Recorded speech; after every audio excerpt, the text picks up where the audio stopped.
Ma femme m'a quitté quand je m'occupais de mon père mourant, mais quand il m'a fait millionnaire dans son testament, elle est revenue en rampant. J'ai 36 ans, marié depuis 8 ans avec 2 enfants.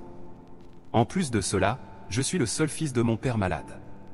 Mon père souffre de problèmes rénaux depuis de nombreuses années, mais au cours des 2 ou 3 dernières années, son état s'est aggravé et il doit aller en dialyse 2 fois par semaine.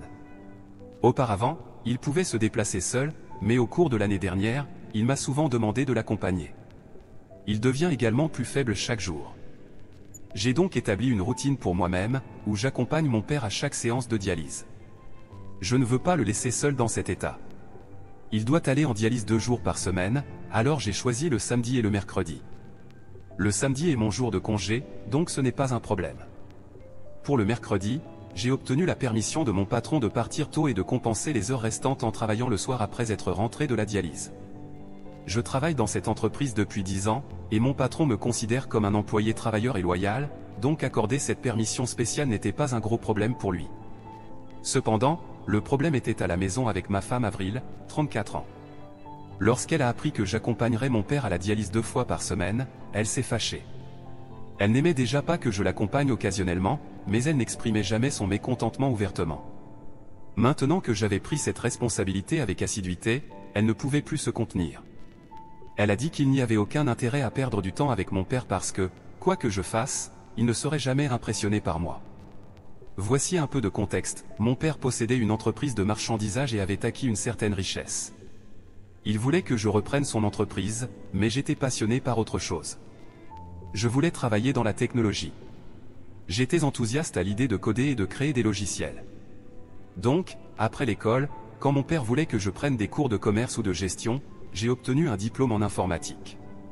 Il était encore d'accord avec cela tant que j'étais prêt à rejoindre son entreprise. Cependant, après avoir obtenu mon diplôme, j'ai commencé à travailler pour une entreprise technologique renommée. Mon père n'était pas content que, au lieu de perpétuer son héritage, je travaille pour quelqu'un d'autre.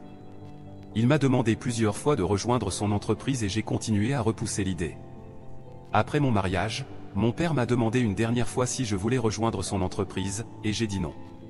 Mon père s'est mis en colère et a dit qu'il donnerait toute sa richesse à des œuvres de charité et que je ne toucherais pas un centime. Je suis resté ferme dans ma décision. Vous voyez, je gagnais déjà bien ma vie à cet âge. J'avais acheté une voiture et ma propre maison à l'âge de 29 ans. J'étais assez confiant que je pourrais mener une vie décente même sans sa richesse. Je lui ai dit que je n'avais pas besoin de son argent et que je pouvais construire ma propre richesse. Notre relation s'est détériorée après cela. Il y a 5 ans, ma mère est décédée d'un arrêt cardiaque. Cela a été dévastateur pour mon père. Vous voyez, j'ai quitté la maison à 17 ans pour aller à l'université, puis j'ai trouvé un emploi et j'ai commencé à vivre seul. Le seul compagnon que mon père avait été ma mère, et la perdre a été la chose la plus dévastatrice pour lui. C'est à ce moment-là que notre lien s'est renoué. J'ai commencé à lui rendre visite souvent et j'amenais mes enfants pour jouer avec lui. Finalement, il a quitté son entreprise et l'a confiée à une fondation pour la gérer. Ma femme Avril n'a jamais été proche de mes parents jusqu'à ce que ma mère soit là. Avril évitait de rendre visite à mes parents, disant que ma mère était trop envahissante dans nos vies et qu'elle ne s'entendait pas. Lorsque mon père a annoncé qu'il me retirerait de son testament, Avril a commencé à critiquer ouvertement mes parents, les qualifiant de méchants et cruels.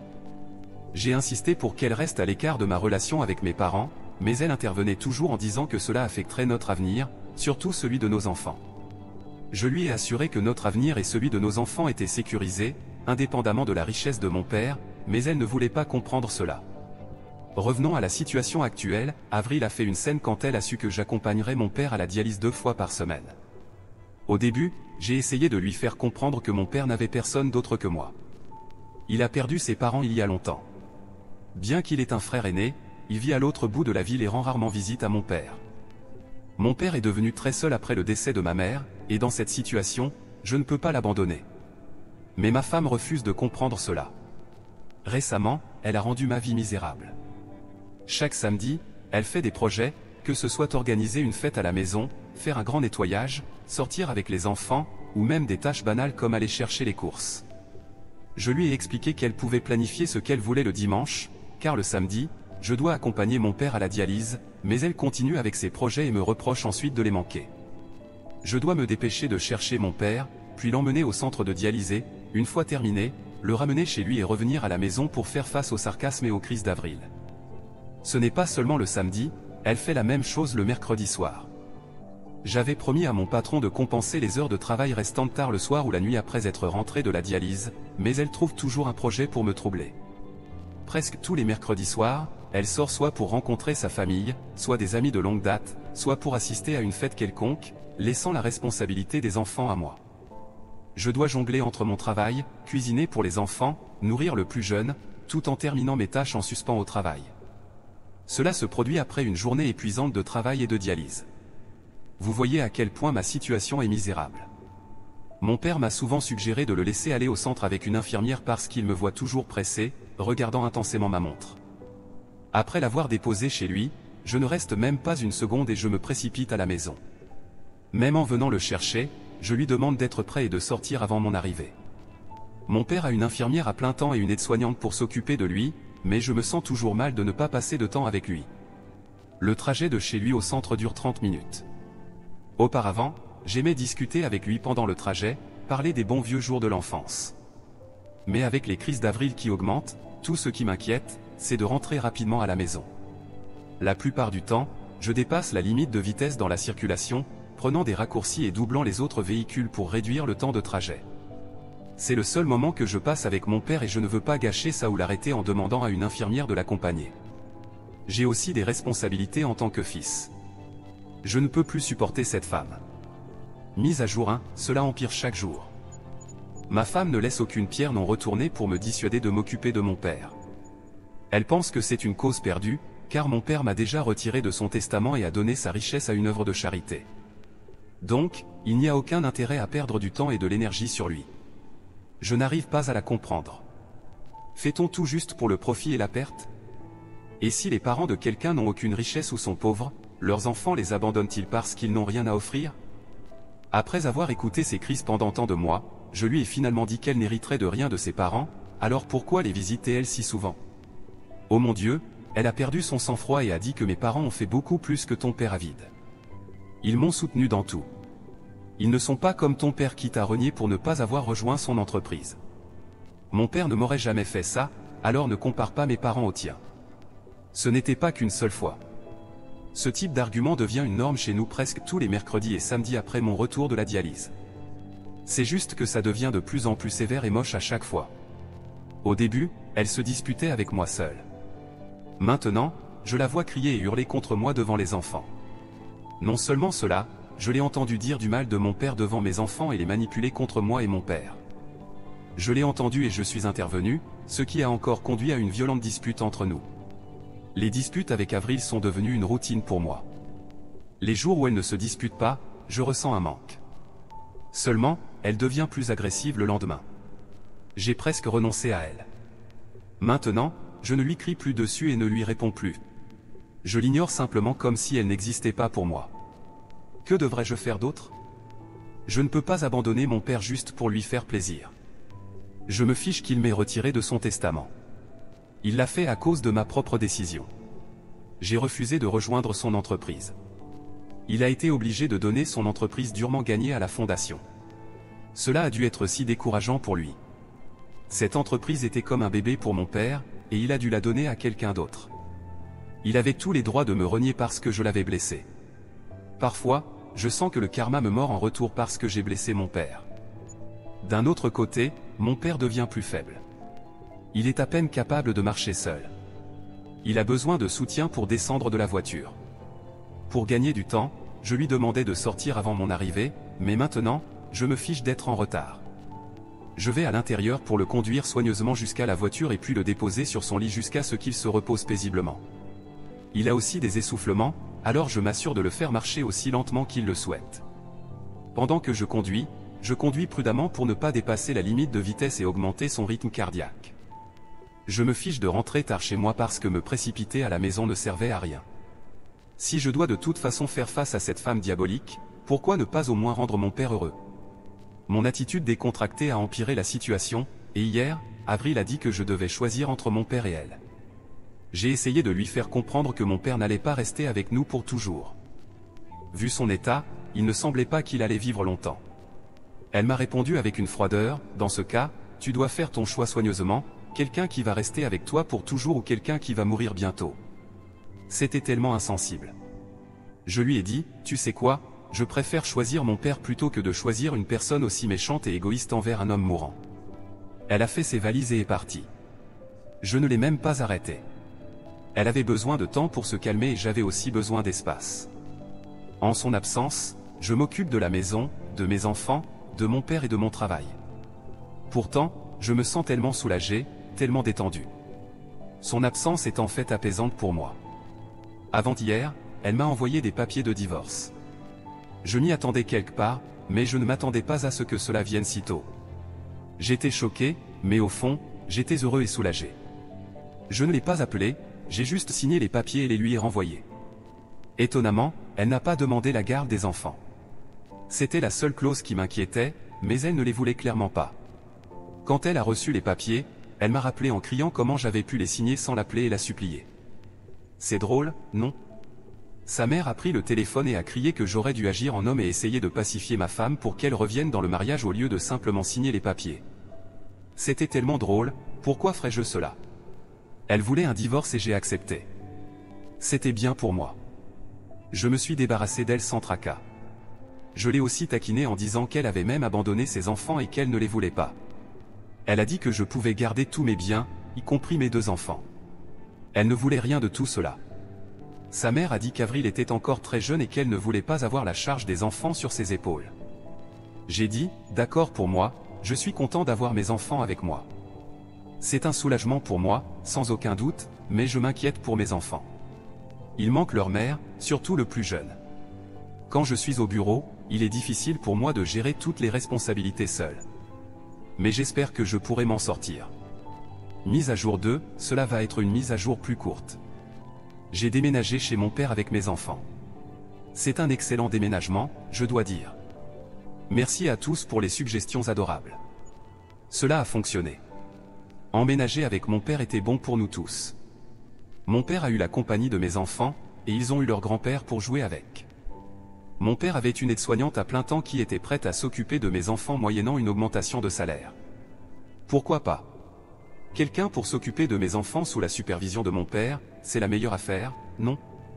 C'est un sentiment tellement heureux de voir mon père jouer et rire avec mes enfants et eux s'amuser avec leur grand-père. Avril n'a pas vu cela venir. Elle voulait rendre ma vie misérable en divorçant de moi. Elle pensait que je ne pourrais pas jongler avec toutes les responsabilités, prendre soin des enfants, de mon père, de la maison et du travail. Mais vous voyez, tout est parfaitement réglé. J'ai définitivement le dernier mot. Le divorce était la meilleure chose qui soit. Mise à jour 3, c'est une triste nouvelle. Mon père est décédé la semaine dernière dans son sommeil. Il est allé se coucher heureux et content après avoir joué avec mes enfants et ne s'est jamais réveillé. Le médecin a dit qu'il est mort paisiblement. Le médecin, son infirmière et même son aide-soignante ont dit que mon père était heureux après que j'ai emménagé avec lui, et cela a en fait prolongé sa vie de plusieurs mois. Il était déjà sur le point d'abandonner avant que je ne vienne vivre avec lui.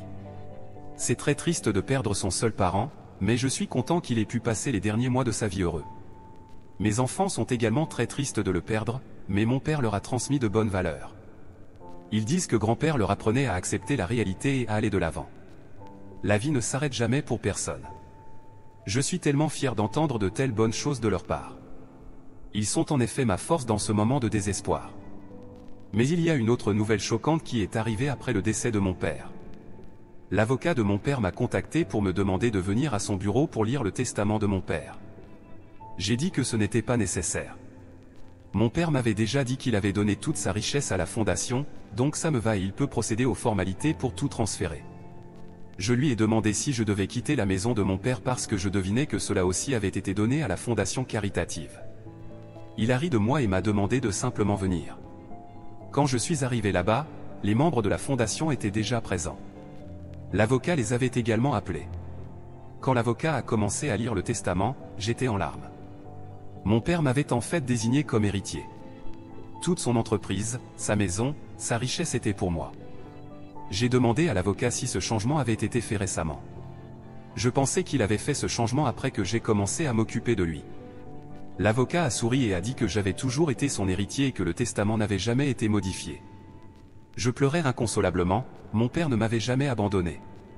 Peut-être qu'il avait menacé de me renier pour que je prenne en main son entreprise et son héritage. Je pleurais encore quand l'avocat de mon père m'a consolé. J'ai dit que cela me tue de l'intérieur d'avoir blessé mon père toute sa vie, mais qu'il s'était toujours soucié de moi. L'avocat a dit que mon père était en fait très fier de moi de ne pas avoir abandonné ma passion sous sa pression et qu'il était heureux de perdre sa richesse générationnelle pour poursuivre ma passion. Mon père était très fier de moi. L'avocat a dit que je suis le décideur de l'entreprise et que, si je veux, je peux reprendre l'entreprise de la fondation et la diriger moi-même.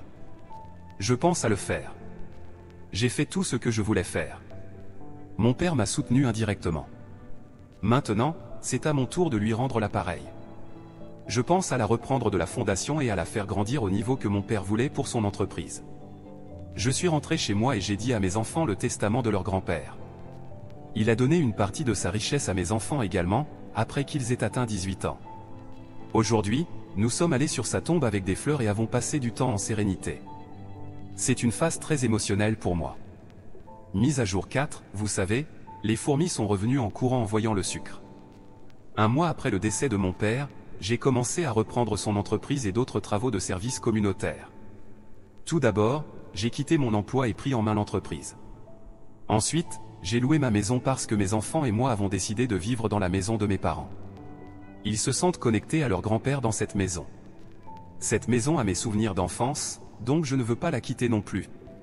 Avec cette nouvelle que j'avais héritée de la richesse millionnaire de mon père, j'ai eu de nombreux visiteurs chez moi, des parents éloignés, des amis et des voisins perdus de vue depuis longtemps. Mais le visiteur le plus surprenant était mon ex-femme Avril et ses parents. Ils sont entrés dans la maison en sanglotant qu'ils ne savaient pas pour le décès de mon père, sinon ils auraient assisté aux funérailles. Ses parents ont dit plein de bonnes choses sur mon père. Avril a embrassé les enfants et a pleuré en disant combien il lui manquait. Je lui ai demandé si les enfants lui manquaient tellement, pourquoi ne les avait-elle pas visités ces 7 ou 8 derniers mois. Elle a dit qu'elle était allée chez nous, mais que c'était verrouillé. Quel mensonge!